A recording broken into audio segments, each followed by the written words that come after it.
Selain Tamara, penyanyi Charly Van Houten juga harus berurusan dengan hukum setelah melaporkan ke Polda Jabar tentang mobil mewahnya yang ditarik dan dilelang tanpa sepengetahuannya. Permasalahan bermula ketika Charly telat membayar angsuran mobil selama 2 bulan.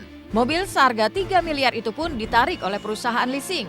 Ketika akan mengurus dan mengambil mobil, Charly diharuskan melunasi mobil tersebut sebesar 1 miliar rupiah. Yang membuat suami Regina ini kecewa, ternyata mobil sudah dilelang tanpa sepengetahuan Charly.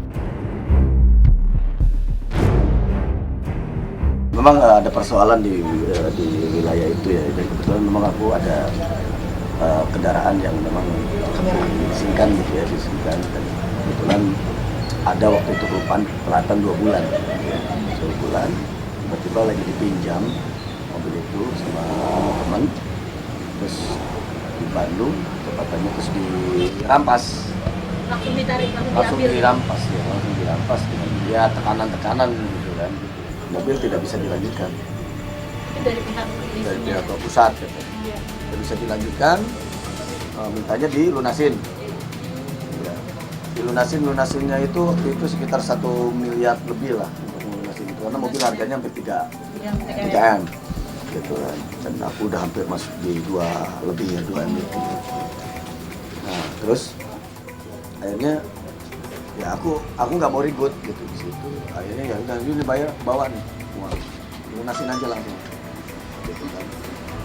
Mencoba mengikuti keinginannya gitu. Ikutin bawa uang lah, tapi bukan aku kan sudah kuasakan urusan ini ke namanya Buki lah yang harus bawa uang. Ternyata pas mau diambil terus malah mobilnya nggak boleh dilihat gitu. Nggak tahu, dengan alasan aku sih dengarnya, makanya ini masih begini dengarnya malah mobil sudah dilelang.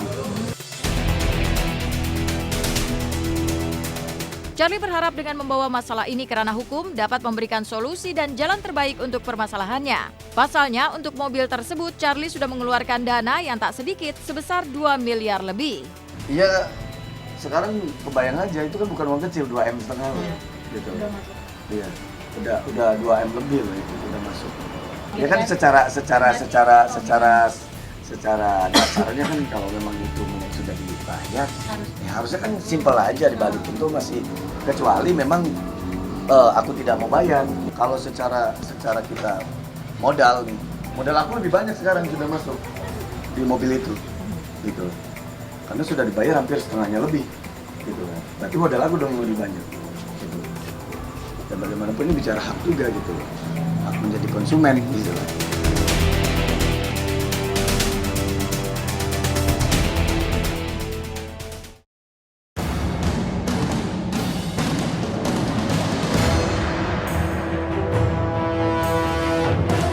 Permasalahan mobil tak hanya dihadapi oleh Charly Van Houten, tetapi juga Kartika Putri yang harus merelakan mobil kesayangannya menginap di bengkel beberapa hari setelah ditabrak dan mengalami kerusakan di bagian pintu mobil.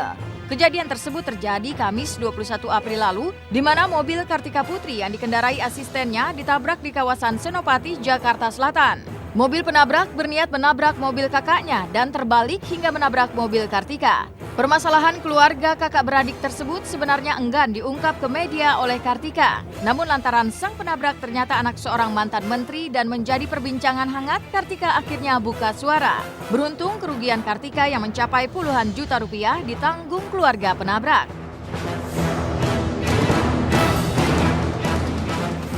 Sekarang masih di bengkel mobilnya, dan mobil aku nggak pakai asuransi. Tapi alhamdulillahnya pihak keluarganya beretikat baik untuk mengganti, terus malah mereka yang teleponin aku terus gitu. Aku dari pertama kali datang malam itu sampai hari ini aku justru belum menelpon karena mobil masih di bengkel. Aku pikir nanti kalau udah selesai baru aku kasih kabar gitu.